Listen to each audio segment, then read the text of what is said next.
Good evening, buenas noches, bonsoir, and thank you for tuning in.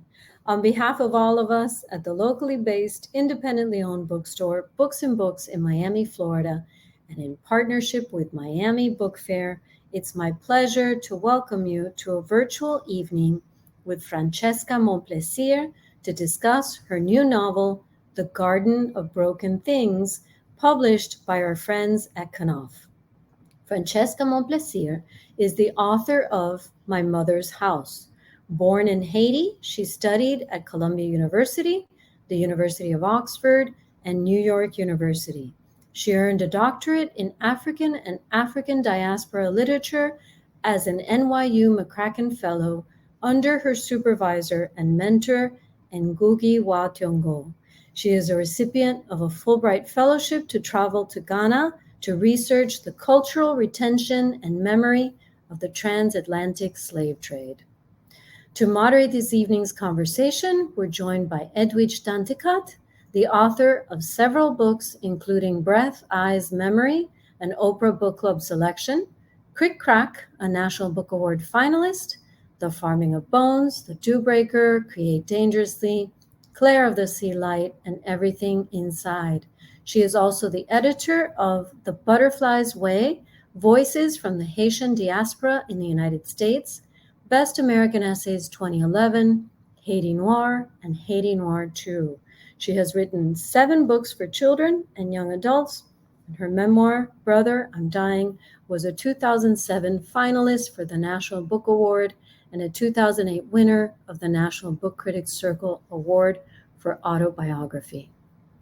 Just a quick reminder that throughout this evening's broadcast, you can post questions below in the Ask a Question feature at the bottom of the screen, and please order your copy of The Garden of Broken Things from Books and Books and support indie bookstores. And now, without further ado, I'd like to welcome our guests to the virtual stage. Welcome. Thank you. Okay, somebody has an extra tab open on their computer. Just close out of anything that might be open.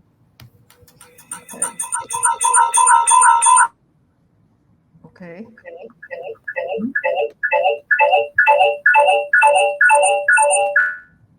Yeah, I think it's you, Francesca.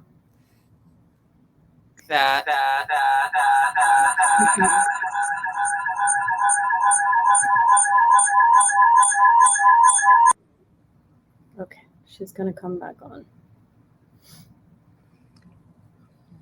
Technology. We love it. We hate it. It's wonderful. It's awful. It always throws us a curveball.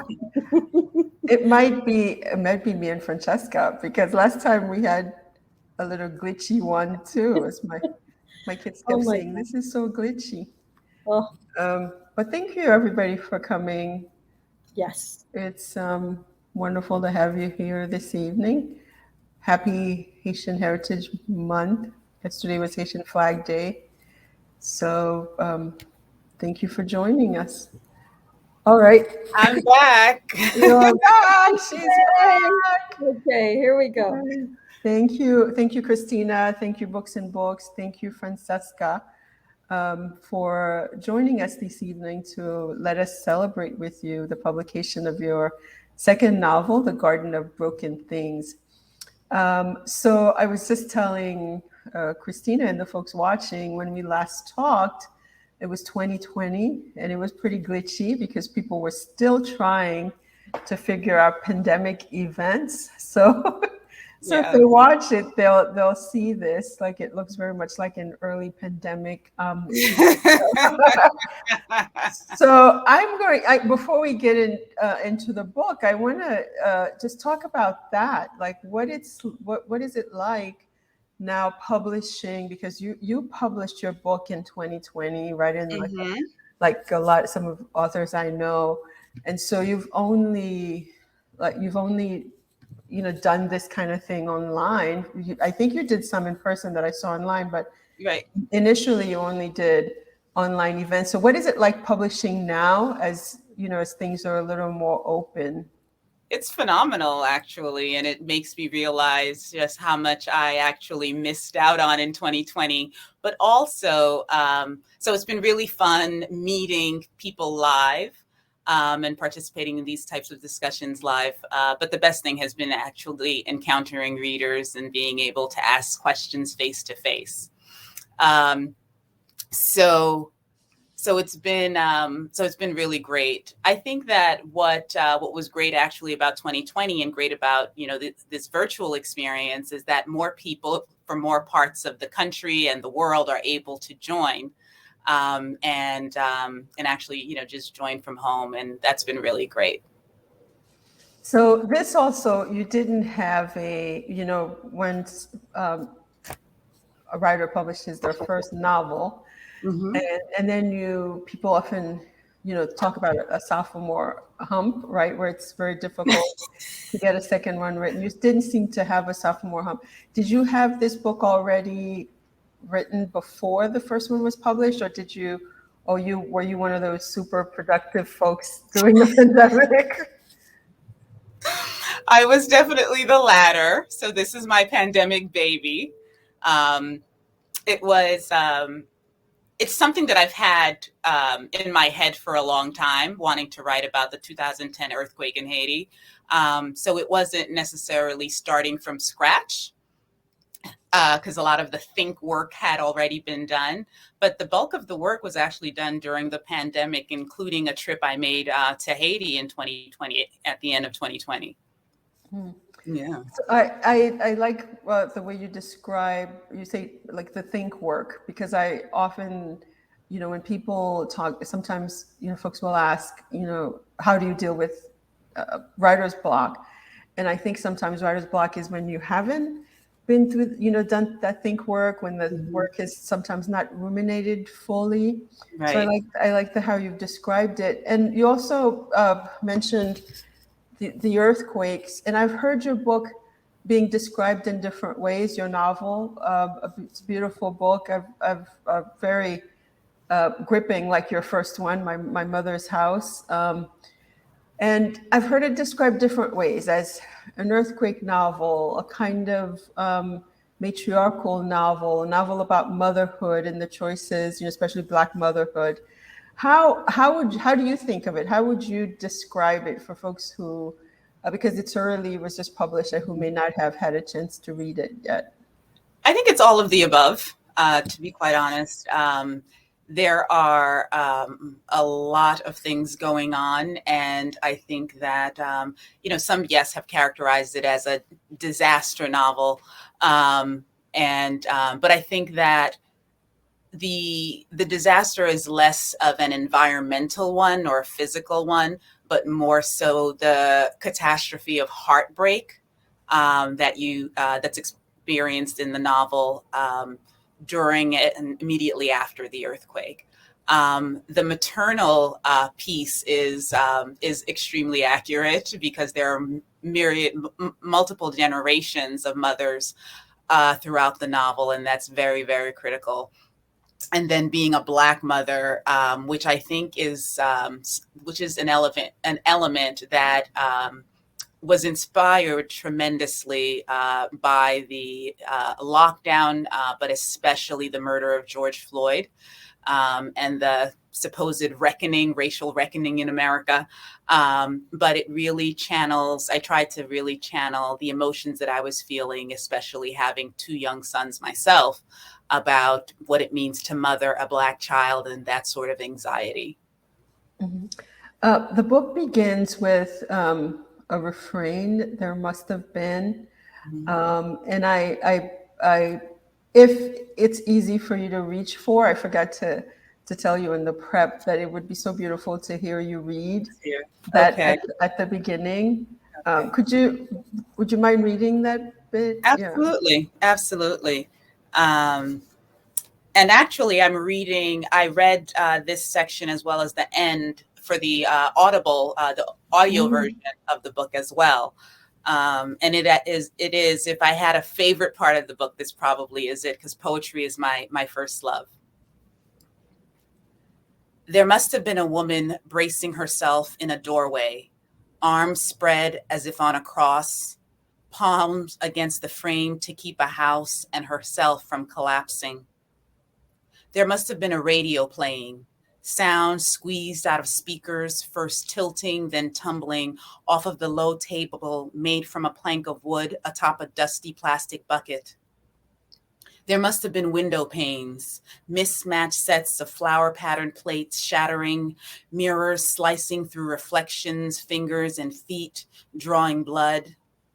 There must have been a desperate cook recoiling from the burn of coals flung far from fires, pots slipping off stoves, spilling rice into scalding piles, pans of uncooked meat, tough bones, and boiling broth sinking into dirt.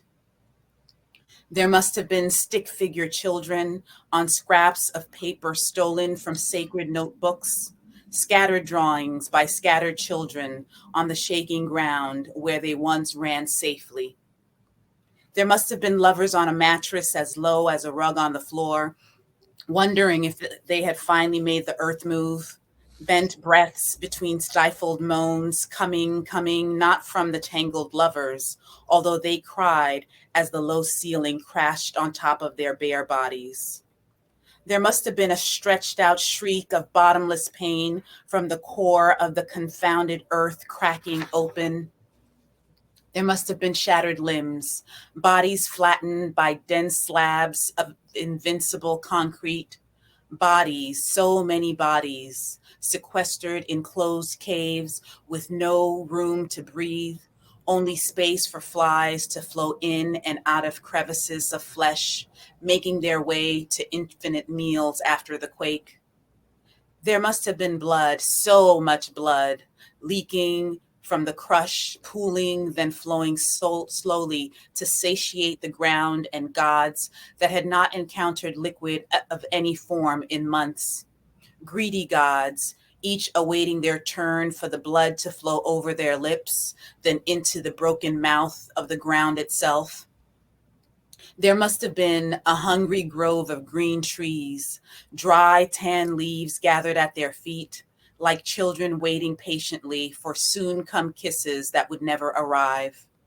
For one mother, arrogant enough to think that she was the only mother, there must have been hours on all fours searching for the child she believed had been buried in the grove.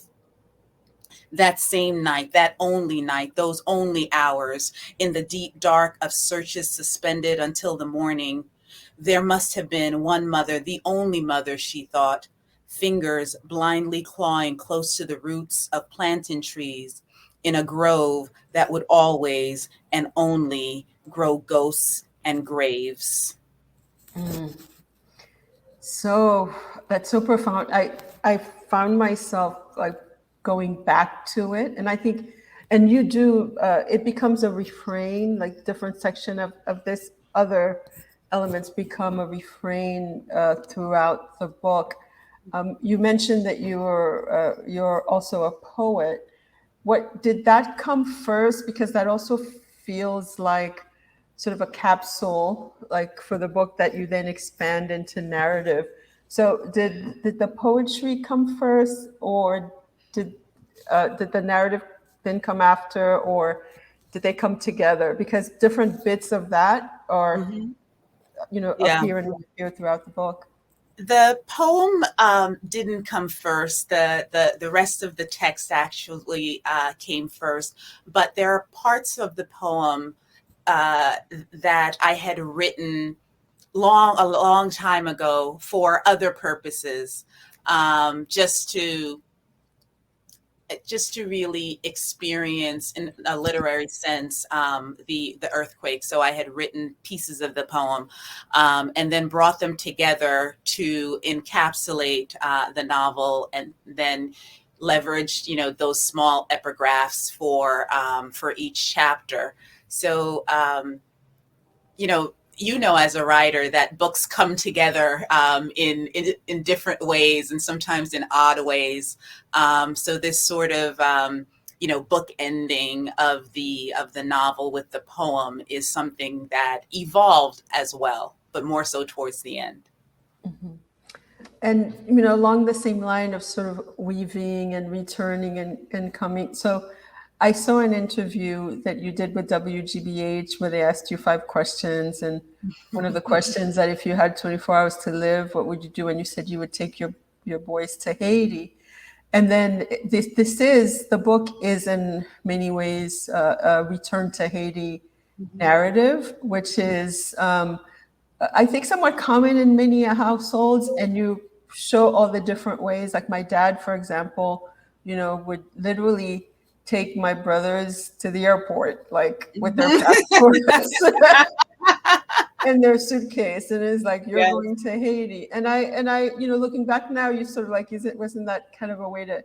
It's not a way to make kids love Haiti, but what I realized too was what the threat was also about separation, right? Yes. It wasn't about sort of like, even if wherever you were going, it was you were being presented with a kind of exile, and and the kid was like, you're going to be sent somewhere where you don't really know, away from this, your immediate family and so forth. But your novel has a really different take on this, in that the mother, Genevieve, wants to send her son. They go together.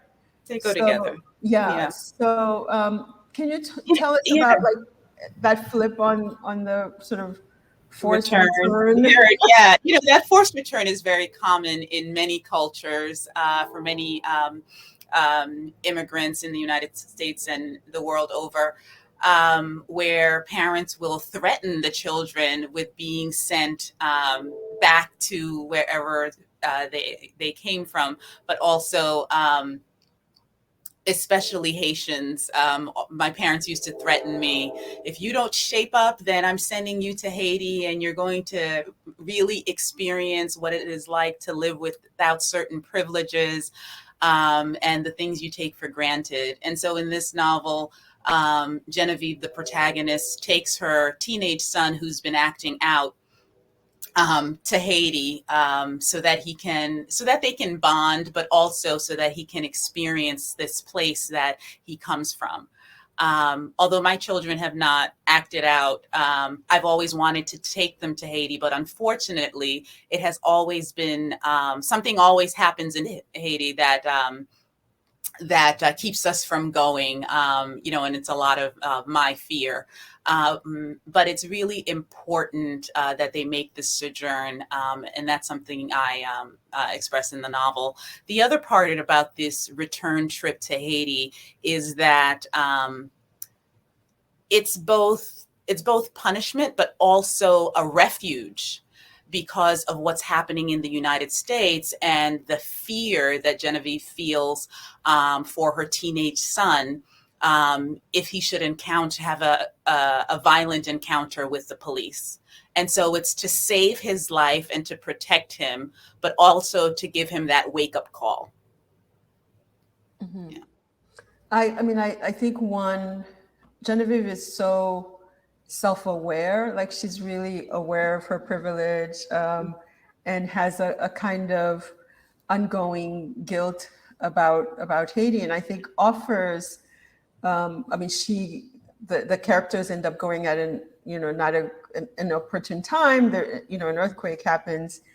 I know it's not a spoiler when they experience the earthquake when they arrive for their return trip, but I think she's offers also an alternative, that I think some younger generation folks, offer, like the return together. Like, for example, when we go, my mother-in-law was like to my girls, you have to work, we have to like, so like this idea that Haiti becomes like any other, it's exceptional in your mind because it's where you come from and you're curious, but it's also a place like other places that you would go. And I think she searches for that, except it's exceptional too. The people in this family are very exceptional, like, and, to say the least, like, some of the aunties and grandmothers in this novel. Yes. So the women in the family, let's say, go through great lengths to stay matriarchal. Let's just put it that way. Is there something larger you're reaching for here, like something in that reshaping your destiny? Like, how does that, like that singularity of these families focus on female-centered matriarchy, like how is that? And I think you're trying to weave it through Haitian history and silences. And how does that, how was that thinking for that you? process. Yeah. It is a representation, first of all, of the women I have known, the Haitian women I have known. But a saying in Creole really stuck in my mind. And it's something that manifests itself in Haitian culture, in a lot of Black cultures, period. And that is femme c'est pour ton mi-temps. Women are the pillars of the household. They are the center grounding force of the household. And so that was very important for me to explore in the novel. I'm also a lover of matrilineal societies and histories. And so it was important also for me to engage that legacy as well. One of the things one of the stories that did not make it into the book is that of Défilé. And she is a figure, a female figure who is often forgotten in the history of the fight for independence and its aftermath in Haiti. And she was the lore is that she was the one who buried Jean-Jacques Dessalines after he was killed by the mob that did not want him to be in power. And so she's known as the figure who actually gathered him up and buried him, but also as a figure fighting as one of the female warriors in the fight for Haiti's independence. So that's something that didn't make it into the book, but I really wanted to capture that in some way, the strength of the woman and centering women in the text. And I think, often when we write about matriarchy, the women are so nice. They're so good. These women are multidimensional. They're very complex, let's say. Yeah. I mean, I appreciated that I think that it's sort of a way that you expose us to, like, we're not all perfect, like the women are not perfect, but they're very passionate, they're very fierce, like they're warriors, like you said, but they're multidimensional, which I thought was really wonderful to also to see that. That version. So what was you talked about family lore and your fascination with certain types of society. What was the research process like? Because it's very, your descriptions of the earthquake are so very, both internally, like as someone who is coming from the outside, who just happens to be in there, who belongs to Haiti, has this line, of matriarchal line, and feels planted in the soil, but also is always self-questioning, was worried about her child. So in terms of the sort of the physicality of the descriptions, like what was the research process like for you? I had been to Haiti, not in the immediate aftermath of the earthquake, but several years after. And I remembered just so much of the destruction and the things that had not been reconstructed, and what the terrain looked like, and what the crumbling edifices looked like. But I really, really felt like I needed to go back to Haiti, which is why I made the I guess, not necessarily dangerous, but risky trip back in 2020 during the height of the pandemic, to be honest, because I needed to see the earth. I needed to see the landscape. I needed to understand the topography. That, right now I have a big map of Haiti in front of me, and I leverage that in the writing, but I needed to see the places again, and I needed to make that trek from south to north. I needed to see the rubble that remains, the empty lot where the National Palace once stood. So that I needed to touch it. I really, really needed to touch it in order to describe it. And I think that that's what gives the descriptions this intimacy. So that was my process. And so, did you follow the path of the character? Like, did you go where she went, or did that spacing, so the path, come after you had seen those places? So it was after I had seen those places in during different visits. But one of the wonderful things that I was able to do is I went to visit the Citadel in the north, and standing on top of that fortress, looking down, you're actually able to see the road, or the highway. I use highway in quotes, that actually runs from north to south, or south to north. The Route Nationale. Yes. So it was really interesting to have that bird's eye view of that actual road. Obviously, I couldn't see all the way down to Port-au-Prince, but it was really important that I see that. But visiting the different areas, the different parts that Genevieve travels through to escape the aftermath of the earthquake was really important to me. It was just, I had to see it. I had to touch it. So Genevieve is a psychiatrist, right? And so was that, there's so many writers I meet, like my dream, like when I was in high school, in my yearbook, it says like I wanted to be a psychiatrist, but I thought it would be a way to like get stories, like stories. That's interesting. And I've heard, Chimamanda Ngozi Adichie say this too, and Amy Bloom, who's a writer, who's an actual psychiatrist. And so because one of the things that when people talk about the earthquake, the aftermath of the earthquake, is trauma, and even people who lost loved ones from a distance. And so was that, was making her a psychiatrist, was that a way of touching on that element of it, sort of like the aftermath also of trauma? Yeah, that was very deliberate, for several reasons.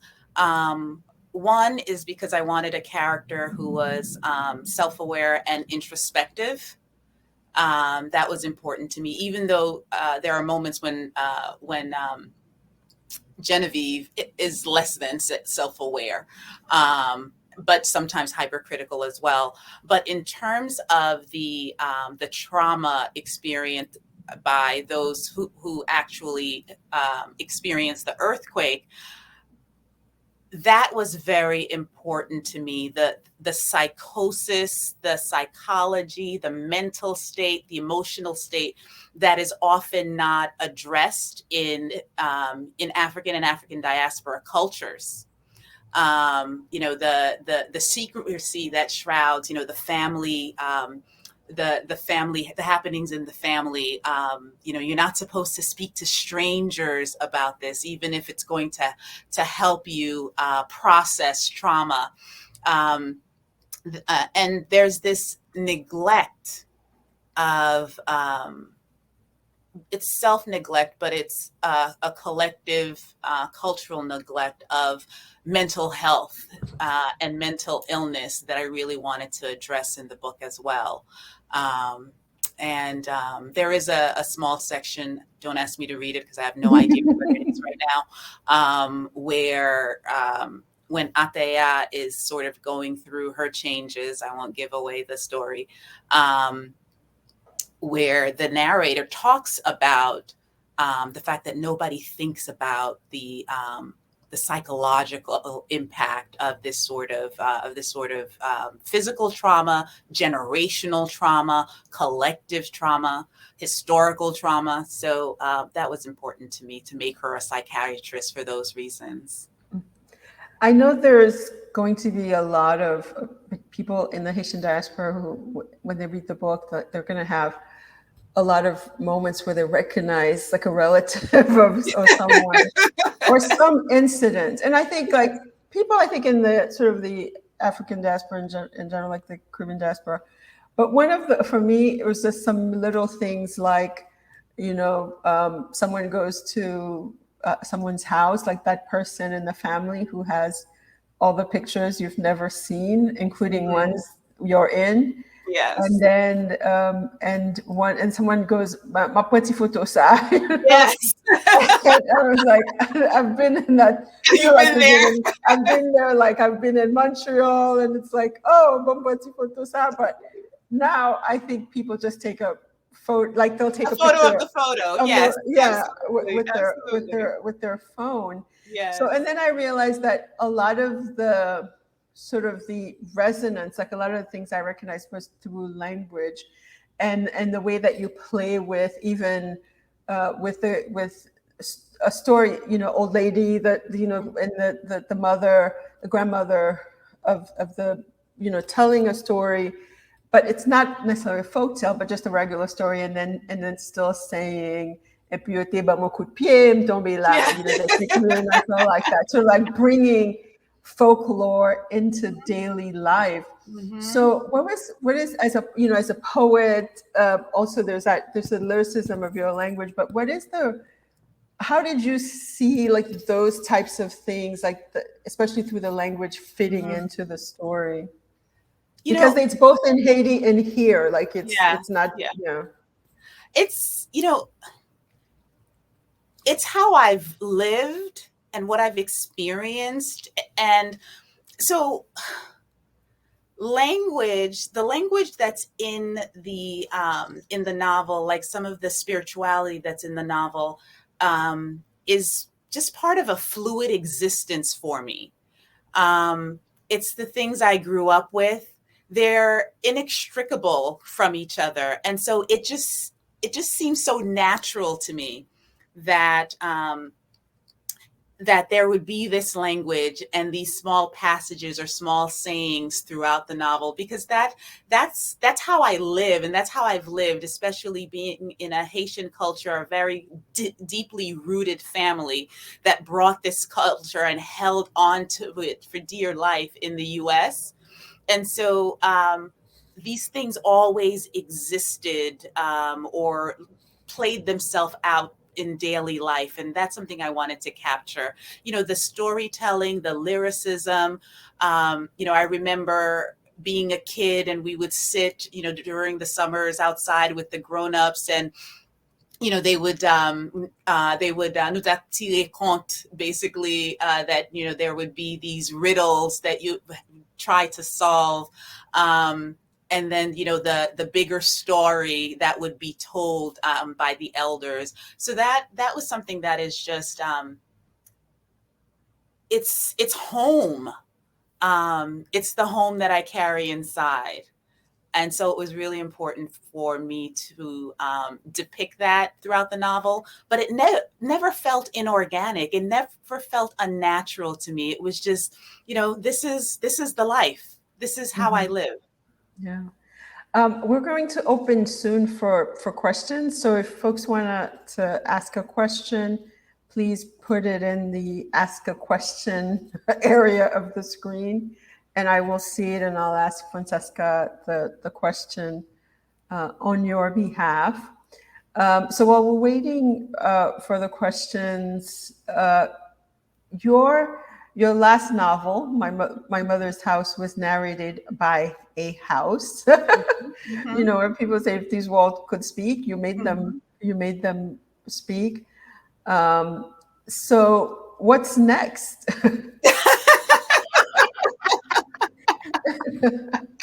What is next? So, so speaking of anthropomorphism, In this novel as well, there is a very an integral character in the novel to me, which is a space, which is the garden, the plantain garden, and so that's also, I'm not entirely sure why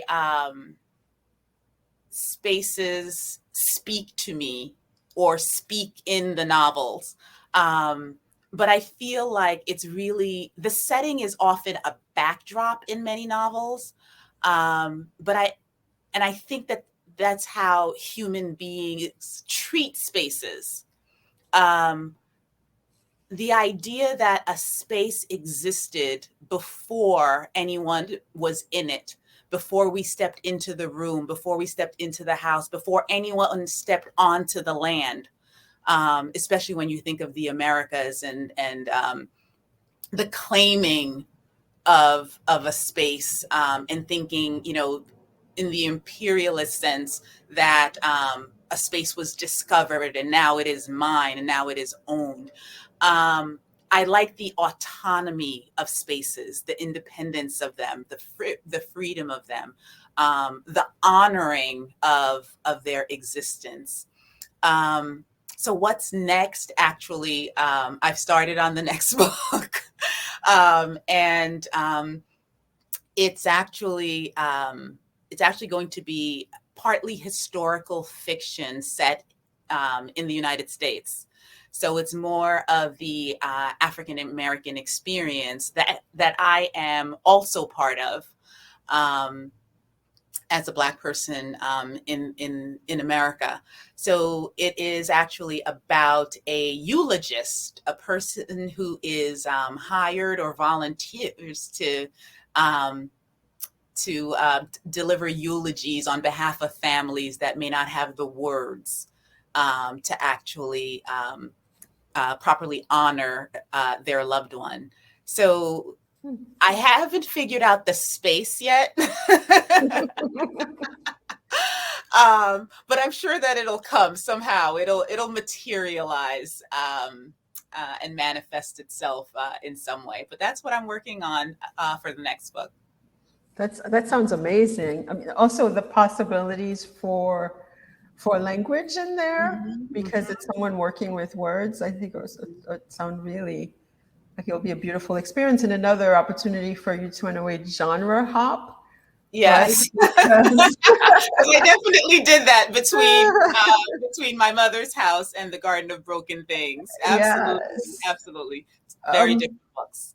So you are also, you're a scholar, which seems like some of which will be also infused in the next book, and you're a poet, you're a novelist, and there is, in the Garden of Broken Things, a feel of all of that, because there's also, you also talk about sort of like a woman confronting history, and there's that sort of line in the sort of like this thread in this novel as well. Do you have, I also, like, when people ask me this, I was like, oh, I don't know. It depends on what day of the week it is. But do you have a favorite mode of writing that you do? I would say, hands down, it's poetry. That is it's my first love. It's one of my go-tos. If I ever feel stuck, if I ever feel like I need something, need a boost or anything like that, irrespective of the topic of the poem, it's wonderful for me to go to that, because I love language. I love words. I love sounds. And so it's poetry. I think the scholarship part helps to ground, or helps me to feel more grounded in the subject matter, so that I don't feel lost. And obviously it helps with the research as well. But my first love is poetry, and then second to that is fiction, both short and long form fiction. Yeah. So one of the questions from the chat: what are you reading these days?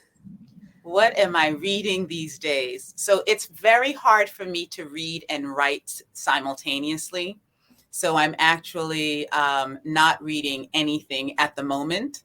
But I'm focusing on this writing. I'm also, in addition to all of the other things you mentioned, I have a corporate job.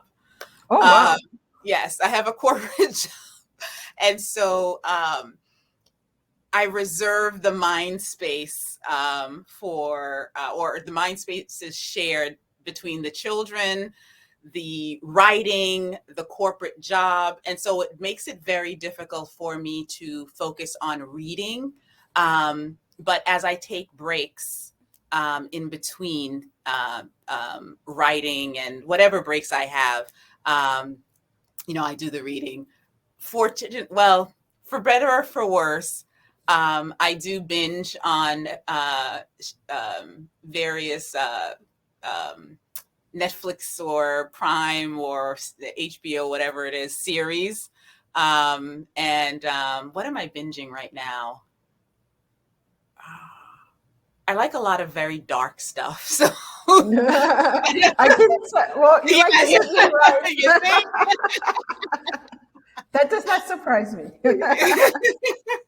But yeah, when I'm writing, I tend to do that sort of bubble gum for the brain. And also I like to watch how plots unfold, because I think that that's what I struggle with the most in my writing. It's the plots.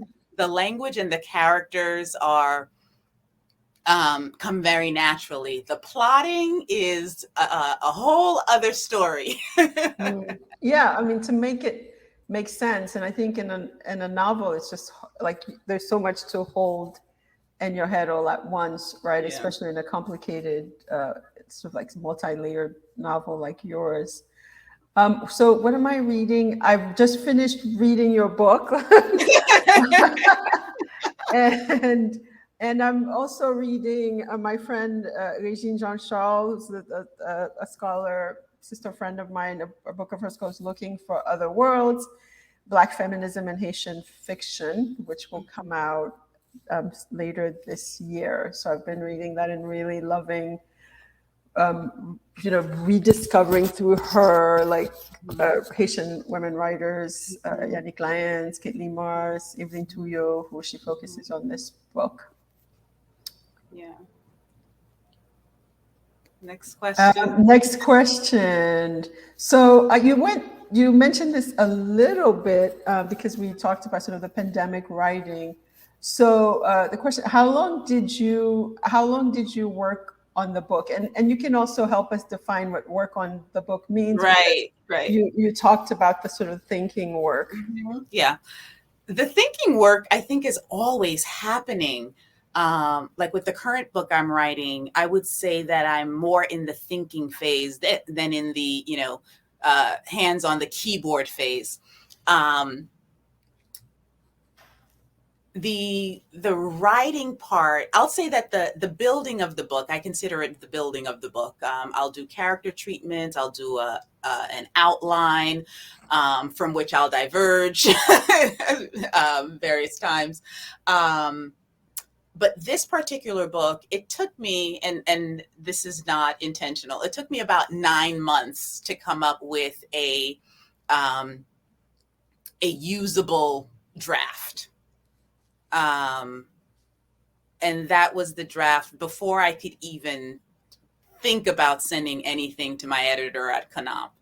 And then, the reworking, the rebuilding, the deconstructing and reconstructing, that all took about, I'd say, end to end 12 months, and then another 6 months for the editing with my publisher, my editor at Knopf. So for the most part, it usually takes me about 18 months to 2 years to actually do the physical labor of writing. But the think time it's always happening. It's always it's always there. It's always there. And then the taking of notes on my phone anytime I think of something. Yeah, and it's, I think, so important. I think for people who might be watching this who are also writers, like the think time is never a waste of time, Mm-hmm, right? mm-hmm. Like in that falling and getting up, or like the false starts are never wasted. Or Never, at least I'd never. like to tell myself that. No, they're never So, wasted. so can you, one question we have is, can you tell us about the book cover? It is indeed very gorgeous. Yes, yes. The book cover. I'm so glad I got to participate in the design of the book cover. The leaves are plantain leaves, are leaves from a plantain tree. And I really love the bold red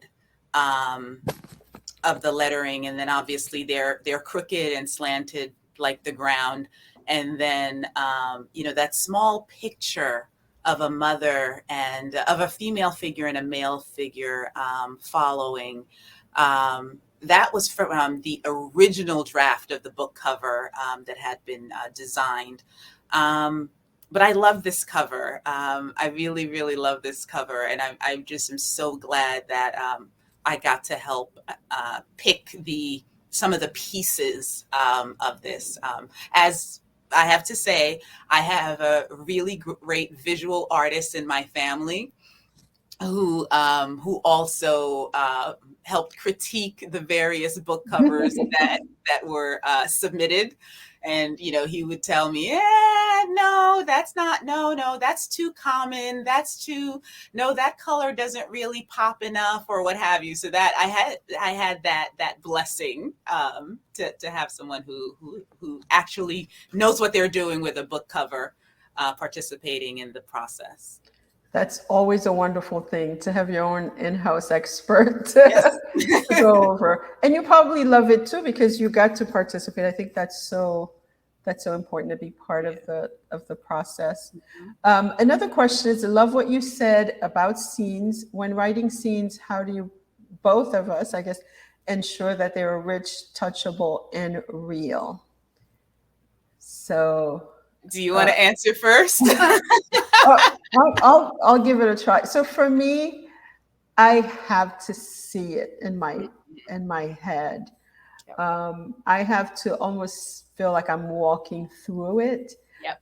and then like I'm just taking notes. So I try to really work up a clear image in my mind of what's happening, and that comes with sort of building up work. Like like for my characters to fully see them. Sometimes I'm still old school, so I'll like back in the day, I used to like butcher up my Essence magazines, right? to get like faces and bodies that I pasted on my work notebooks, and just to have a visual on the character, and then I just try to pick a really singular details about the scene, not just like if you go to if you walk into a supermarket, everybody's walked into a supermarket, so they'll just visualize their supermarket. Right. But I try to pick something really odd and sort of like different about a person or a character, like that really stand out detail. I think one of those sometimes is worth more than like 10 bland things.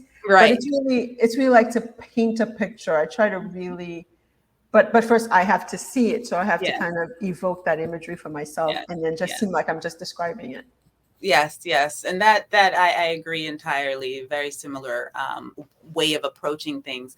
The being able to visualize it, I do feel I know this place, wherever it is, I know it. I have stepped on the soil. I have touched it. I've tripped over it. I've sat down in it. I've slept in it. So I have to, I almost have to live the space and live in the space. So that's very important in creating a setting. I agree with you entirely where the focusing on one particular element, and then things grow from there. But I think that you have to have that grounding piece that's really important, to anchor a space, and then you build the world around it. But visualizing it is so important. And I do the same thing with characters. I have to be able to see and hear them, for me to write them. So yeah, that's really important, that visualization. I guess that's why they call it an imagination. Yeah.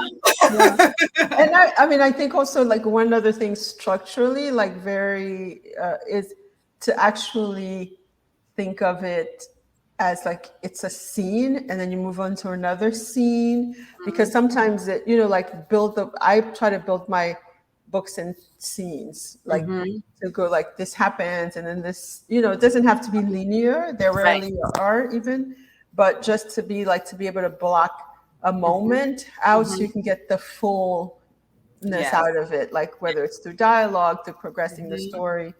And so another question is in terms of, so that goes towards the plot work as well. So what strategies do we employ to make plot work? It is hard. It is so hard. Oh my goodness. It is so hard. I use an Excel spreadsheet. I have massive Excel spreadsheets, and I'll do a chronological plotting, and then I'll do a plotting around each character's life, and then the specifics of the story itself, that architecture, that infrastructure, piece by piece by piece. That part is very technical and even, I don't know, scientific or mathematical to me. And so that's why it's so doggone hard. And then maintaining that thread throughout the entire novel is, if you struggle with plots, it's reasonable. It is very, very true. A lot of authors do. And how do you approach it? Well, I think it depends on the thing I'm writing. I think Zadie Smith has an essay about this sort of people like who are like the plot, like the planners, like who do outlines, and then there are others who like to be surprised, like El Doctor is like driving in a snowstorm with the headlights, and you know where you're going, the general direction. So I try to at least when I start have some idea where I'm beginning and where I'm ending, and then try to move towards that. I get bored easily myself, so I try to keep it moving. Yes, if you will, and then afterwards, I think you can layer on, as you revise, and that definitely adds another element. You can, because when you start off and you don't know the full story yourself, right? So the more you learn it, then the more you can layer on. So the plot doesn't all have to come in the first draft. You can add subplots. One way to sort of layer on is also adding subplots. And I think that it's really, people tend to, or at least I, when I was much younger, used to think that, I'd pick up a book and I'd be like, oh my God, the author sat there and just wrote this book and, produced this thing in one sitting. And learning that was not the case was both encouraging, but also kind of disheartening, because I was like, oh my gosh, this is how much work it's going to take to produce something. So the layering is so important and so wonderful to actually experience and create. So the layering gives you some freedom as well. Yeah. So this will be our last question, as we're getting close to the hour, and it's a question about balance. And it's actually a great place to end, because I feel like this question applies to you, but can also be asked of your character, of the main character of the book, Genevieve.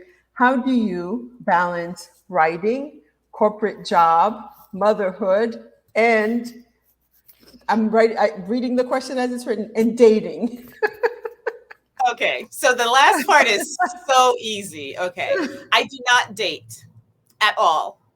Oh, That is, that's a good way of I- managing it, I guess. that's a very good way. Partly because part of it is the time. And again, the mind space. I don't have a lot of it. And so when I think about dating and carving out that time, I'm like, where would I take it from? And is it going to be worth it? I also hate small talk. And so I'm like, oh my gosh, I have to like telling somebody my preliminary history and then the deeper history. I just, yeah. So that's Okay, the well, easy if there's someone out there who I guess is trying to date you, you just kind of. I didn't say that I wasn't open. I didn't say that I wasn't open, but it would have to, this person would really have to come correct. And be very understanding of, you know, the totality of my life. In terms of the kids, the writing and the corporate job, I can't not mother my children. And part of mothering my children is having a job to be able to feed them. And they have very particular and expensive tastes. But the mothering is always going on. In terms of the writing and the corporate job, I can't do both simultaneously. So my corporate job demands my attention Monday through Friday. And that is what I do Monday through Friday. The weekends are when I actually, you know, put finger to keyboard.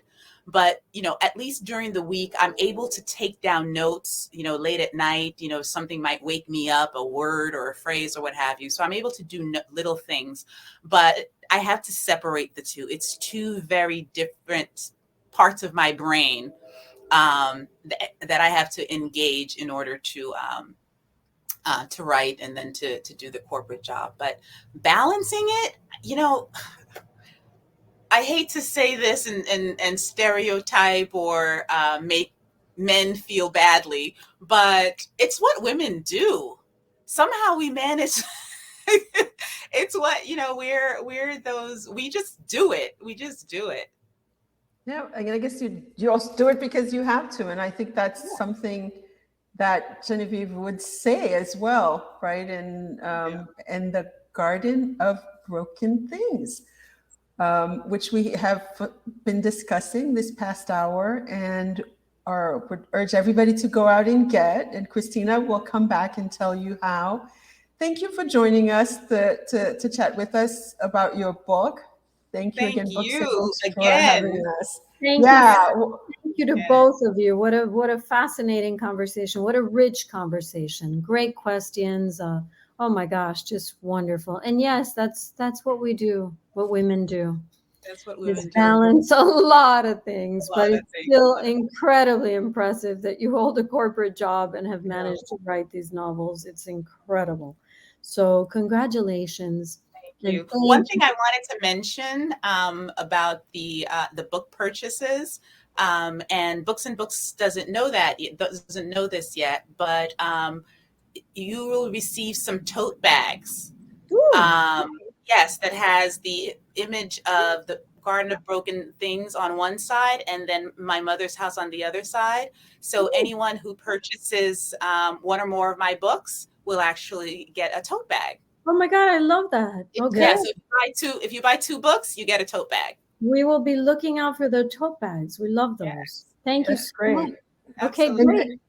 So everyone watching, please buy a copy of the book and you're going to get a tote bag and we're going to see to it that you do. And come by one of our stores if you don't want to order it online. We have it there too. And just thank you so much for joining us, for supporting independent bookstores. Thank you for supporting Miami Book Fair as well.